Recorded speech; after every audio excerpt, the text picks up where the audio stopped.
Hello and welcome to West Star Tarot.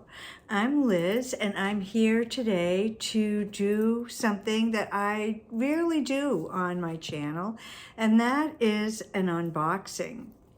So I was just out in my yard doing some weeding and planting and gardening, and as I was out there, the mail truck pulled up and a package arrived. So I was like, oh, I think I'll take a little break. And I came inside with my package and I opened it up, and in fact, it was a deck. Actually, not one, but two. So I got the Wisdom of the Shadow, and I got both of them. The Wisdom of the Divine Feminine. And I was just about to open them up, and I thought, you know what, maybe I'll just do an unboxing. That would be kind of fun. So the decks came in with this little postcard. Liz, deep alchemical blessings to your path ahead, and thanking me for my support. So anyway, I think I will start with the shadow deck first. Let's see if I can get this plastic wrapping off without too much of an ordeal. So, beautiful packaging. And you know, of course, I'd rather have cards that I love than great packaging and great cardstock. But hey, if you can get it all, great. Anyway, lovely box. And it is one of these magnetic, must you? Apparently we're gonna have some barking during this video. So sorry. Hello, Lulu. Anyway, beautiful package, box, the nice, magnetic closure. I do love those. A nice size guidebook with a nice paper. Inside we have, welcome, wise one. Within you lies a gold mine of truth, ready to be discovered and integrated. With an open mind and a courageous heart, it is time to enter the mystery of the shadow, to uncover the wisdom waiting to be revealed. So we have our little ribbon, and this is really nice. Doesn't seem like the cards will be going anywhere. So let me just take the belly band off.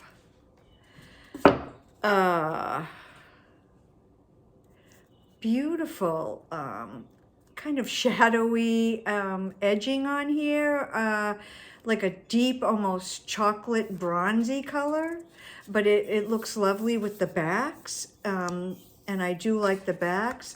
The cardstock is nice. It's thin but flexible. I bet this is going to shuffle really nicely. So let's go through the cards. I'm sorry, I did not say who the creators are. So it's a team, and the author is Jessica Ricchetti, and the artist is Jenny Han. And I think you're going to notice that there is a coordination between the artwork and the words on the cards and the guidebook, because these two worked as a team. This wasn't like the author said, okay, oh, I love that artist, I love that artwork, I'm going to make an oracle. They worked together to create the whole idea of the oracle, and the artwork and the keywords were worked on together. Just realizing I should probably take a look at the guidebook first. So it's the Wisdom of the Shadow is an oracle for self-discovery, soul work, and transformation. And we have a kind of a dedication, I guess I'll call it. May your journey with the wisdom of the shadow be potent, alive, and revelational. May this oracle meet you in the depth that you choose to work with it. May you feel the stretch of walking with your shadow. May this work reward you with the deepest inner gold. May you sink into more layers of authentic being. May you be guided by the wisdom within. May you shed all layers that no longer serve. May you be cloaked in the brilliance of the fullest expression of you. So there's a preface, an intro, and then you go right into working with the wisdom of the shadow. We've got, there is no right or wrong way to engage with this oracle, and just to kind of let your intuition guide you. They talk a little bit about tips for exploring the shadow, a couple of pages on that, and then some ideas about how to work with this oracle, things to contemplate, some rituals, ways to amplify your rituals. It goes into card spreads. There's a 1 card, a 2 card, a 3 card, a 5 card, and then it goes right into the cards and their meaning. So let's just talk a little bit. So first, so this is the first card. They're alphabetical. This is authenticity. And so the art, mask of shame. I stand in the fullest expression of my authentic truth. I will not sacrifice who I am to make others comfortable. Right. So it talks a little bit about masks, hiding, shape-shifting, pretending. Let's keep the card up. Conforming. And I'm not sure about you all, but right now I think it is so important, more important than ever, not to conform, not to pretend, but to just be who we really are. There's words on here. In the middle is a heart, I am here. And then off to the side, it's, wow, love me. Don't leave. Oh, some of them are backwards. Sorry, I can't read that. Anyway, that's the card. Chaos, agreeing, put on a smile, paint a good picture, don't be weird. Underneath hides fear, reassurance, insecurity, sadness. I'm fine. Everything is okay. But is it really? So then we have a little bit about talking about the card. And then there's contemplation. So, just things to think about. So questions they pose, like, for example, with the authenticity. What are the masks I wear or have worn in this life? How have I sacrificed or changed myself because of others? Do I feel fully available to be my most authentic self? And then there's a ritual. So each card has the keyword for the artwork, a little bit of like an affirmation or something, and then a description of the artwork, questions to contemplate and journal, and then a ritual. So that's pretty good, and that's the kind of guidebook and work I like to do with oracles. So authenticity, you know what? Yeah. Balance.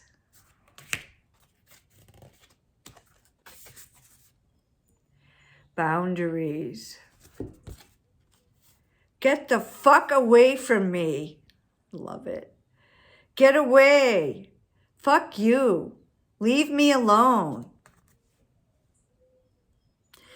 I think especially for women, we're taught to not be that way. And so I think it's really important for us to be very clear about our boundaries. Change.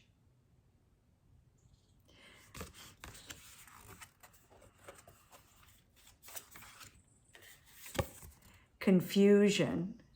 And this is almost like one person, but the confusion has split them in two. And it looks sort of like a brain with a question mark up there.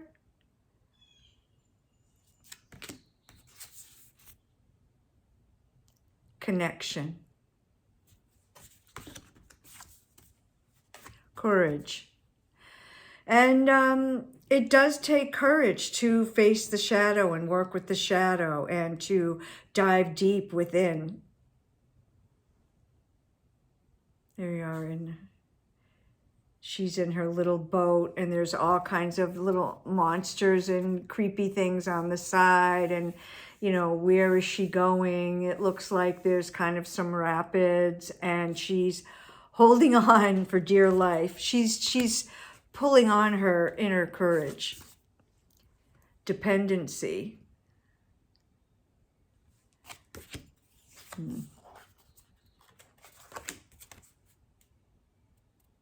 Discomfort. And I like how this arm is coming around and sort of encouraging this person to sit with their discomfort. Like their heart is on fire and they are just feeling so uncomfortable, just sitting with their discomfort, but they have this friend that is, you know, there to support them. Dissolution. This is interesting because that's an alchemical word. That's one of the alchemical processes, dissolution. I'm going to have to look that up. I wonder if it says anything about that in the guidebook. Oh dear, I feel like this is going to be kind of a long one.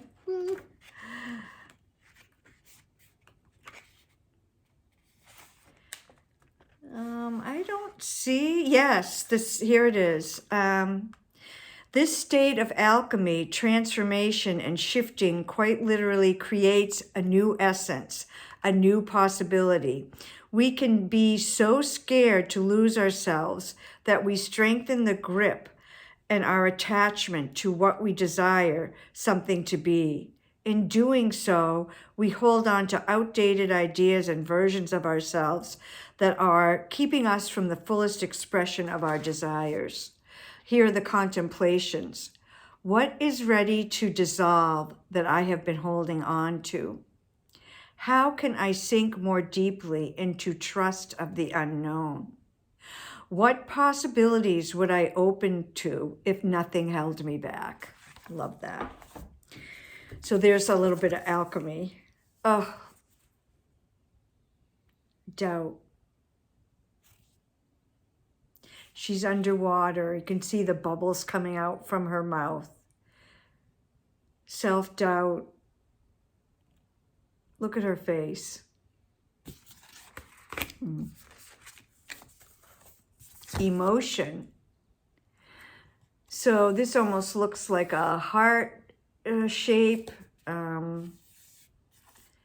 And we've got these blue coming out from sort of around the throat, and then this red and orange and yellow fire coming up. What do we do when we feel these emotions? How do we express our emotions in a healthy way? And I know for myself, sometimes I just explode, or my frustration, you know, it's not good to hold in emotions, but sometimes I let them burst forth in an unhealthy way. So I think finding a way to express the emotions that's healthy. Emptiness. There's a hole where the heart is. Expectations. I'm just going to read some of the writing on here. I love how they have writing. You are loved. Work harder. Oh, so that's the expectation. Work harder. Not good enough. That's silly.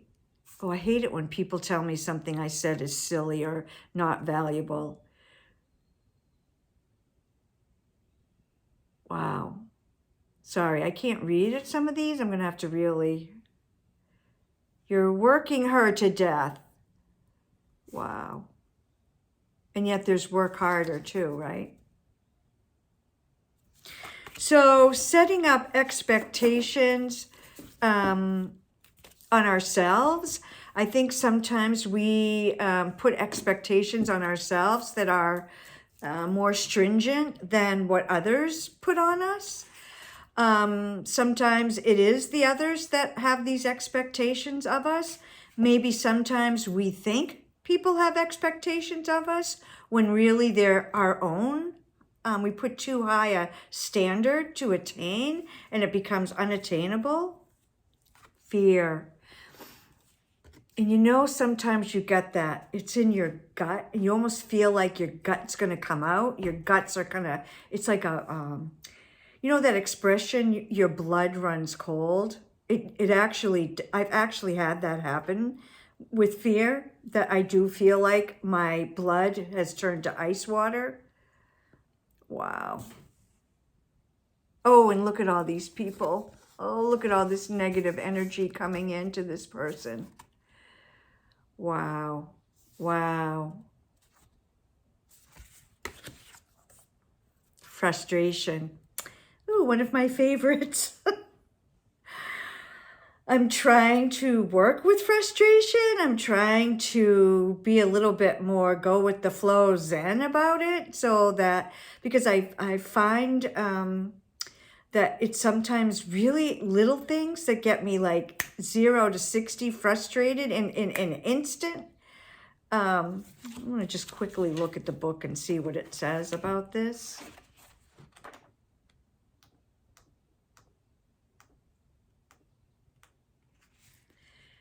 The art is called Heat. I feel the warmth of passionate truth rising within me. I notice inner friction and discomfort when it comes up. Burning underneath the surface, bubbling up, emerging, radiating, passionate. And there is some sort of a sense of passion erupting when you get really frustrated. Glowing, flush, heart twisting and twirling, irritation, annoyance, nerves aflame. Sorry. Nerves aflame, heat rising up, a fiery rose blossoming open from within the heart. Wow. Just as physical friction creates heat, internal energetic friction creates a heat within. If we get upset, annoyed, defeated, disappointed, or feel blocked from accomplishing what we want, we can likely feel the internal friction or dissonance rise up in our system. This friction can create a spark or flame that leads to anger or rage. So here's the contemplations. What do I do with frustration when it arises within? How can frustration teach me more about what I value? How can I ease some expectations off of myself and others? And then there's the ritual. Greed. Oh, look at that little greedy Gus. My money, my love, my daddy, my attention, my car, my lover, my win, my time, my life, my goals. Wow.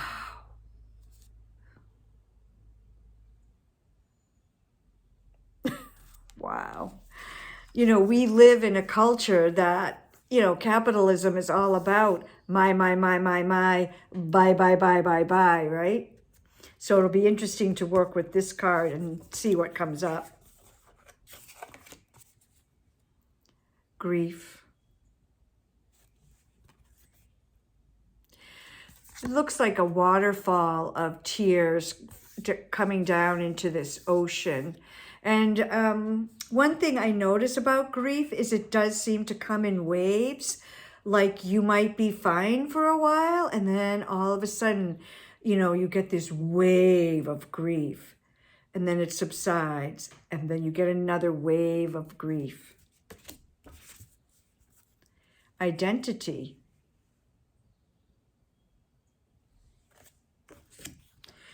She's got a mask on. inner child.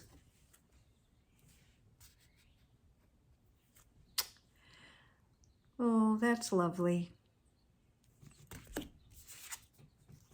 Integration. And it's like there's this little pink in the middle that I feel like is pulling the two separate parts together. Maybe it is that pink of the heart, that love, that will help integrate the separate, disparate parts of ourselves. Intrusion. So here we have the outside world. It's like, that feeling, right? When you have your own agenda for the day, for example, things you want to do that day, and people are like, do this, do that. Are you going to cook dinner? Can you go do that? Are you going to, people from in your family, outside your family, your job, and you can see this person is like, oh, no, go away. So I guess this is when we need to have our boundaries, right? So we can put off those hands that are intruding on us. Judgment. So are we being judged or are we judging? It could go either way. Letting go. Don't you just get a sense of release and relief when you look at this card and that light shining down? Metamorphosis, change. Here we are inside the cocoon. We're doing our changing. We're metamorphosing. Is that a word? And soon we will burst out as this new changed being. Opening. And there's actually a doorway. And I like that it's, in this core of our body, this in our heart. Pain.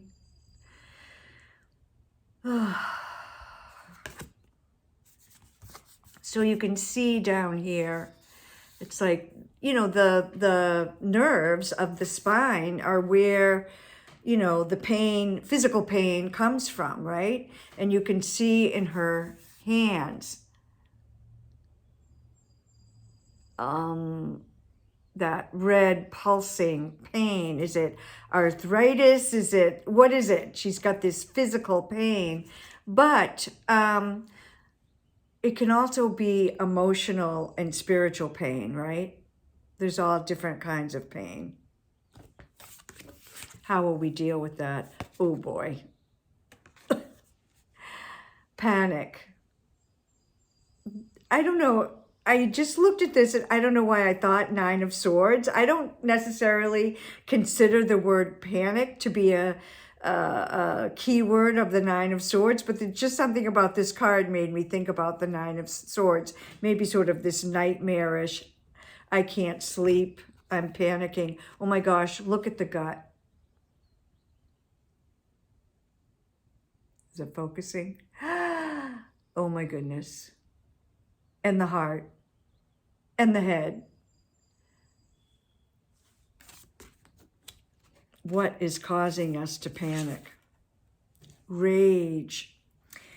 So rage is an emotion that I have been dealing with and thinking about for a really long time now, probably 5 or 6 years. And I keep thinking about, because of the horrificness of the world that we're living in, I just get this incredible sense of rage. I mean, how can you not? I think there's something wrong with you if you're not feeling rage about the way things are this day and age. But then I think about it and I think, okay, I'm walking around enraged and feeling this sense of rage 24/7. I think we have to process, I'll speak in the I have to process that. I have to admit that and acknowledge that I have this rage. But what good does it do? How can I transform that rage into something that can be productive and can help change how I wish to see the world? And how do I balance rage with love? Because I don't think it's healthy to be in this state of rage all the time. Look at this person. Look at this being. That doesn't look like a good place to be.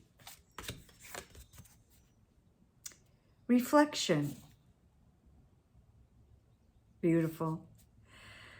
So in that head, you can almost see like literally a reflection.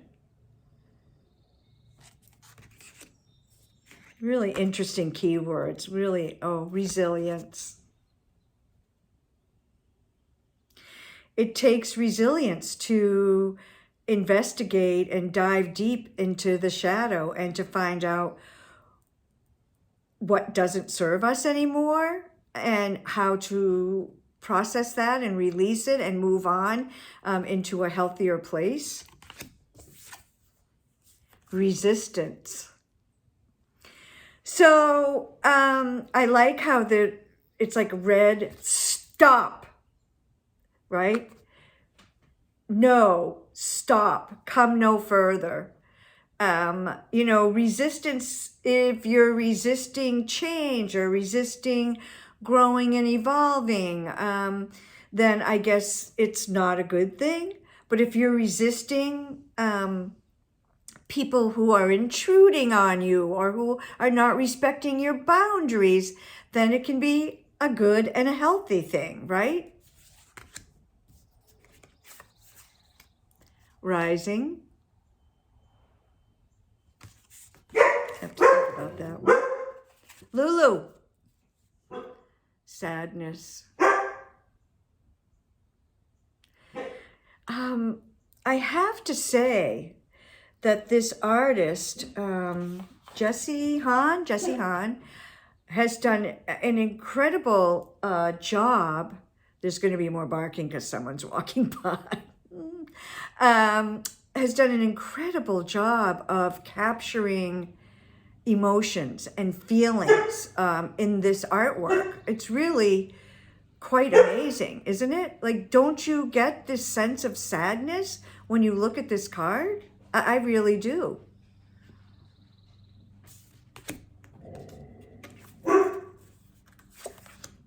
Sensuality. Look at the mouth. Oh, I think I got two cards here. Self-embrace. Shame. I can relate to this one. Feeling shame.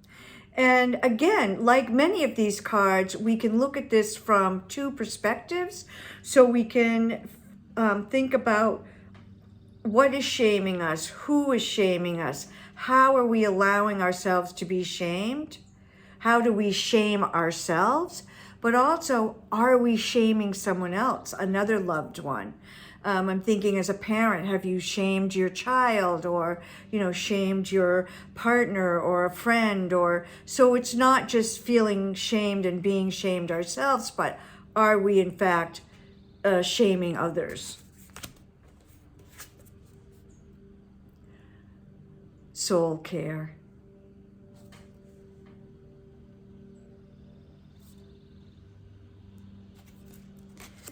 Wow. Tenderness. So the person is sitting with their hands around their knees and just, sort of withdrawn, but also, I guess, being tender with themselves. And hopefully, if we can be tender to ourselves and allow that tenderness to come into ourselves, we can then also be tender with those around us. And I think it's also allowing ourselves to be vulnerable. Truth.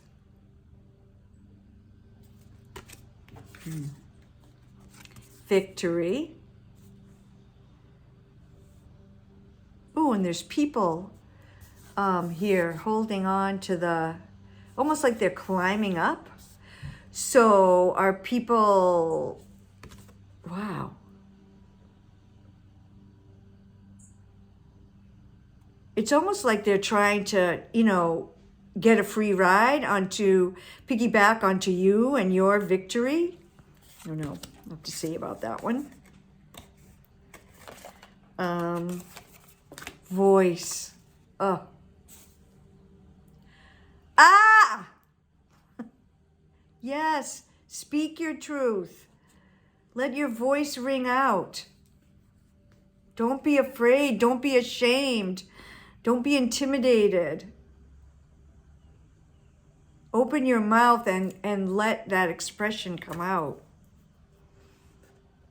Wow. Vulnerability.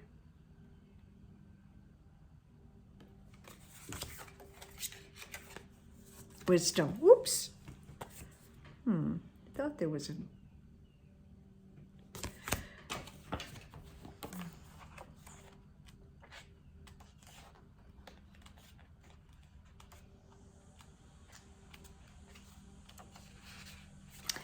Yeah, so that's the cards. Wow, I'm really impressed, and I'm looking forward to exploring these cards and doing some of the contemplations and journaling and rituals. I feel, this is my first look through at the cards. I love them. I like the different keywords or phrases that they've come up with. I think this guidebook looks really interesting and meaty, and I'm really looking forward to doing some exploration with this deck.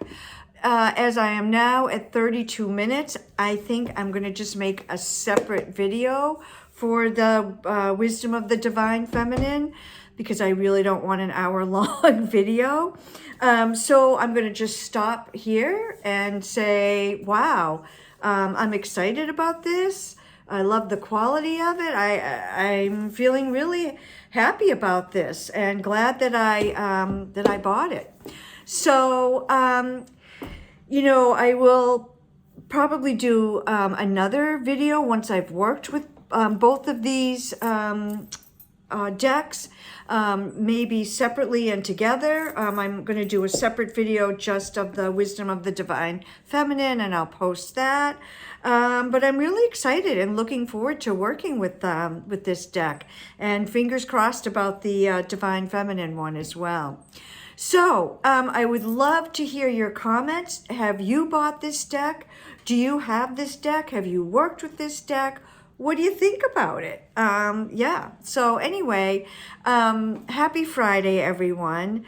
Bright blessings to you all.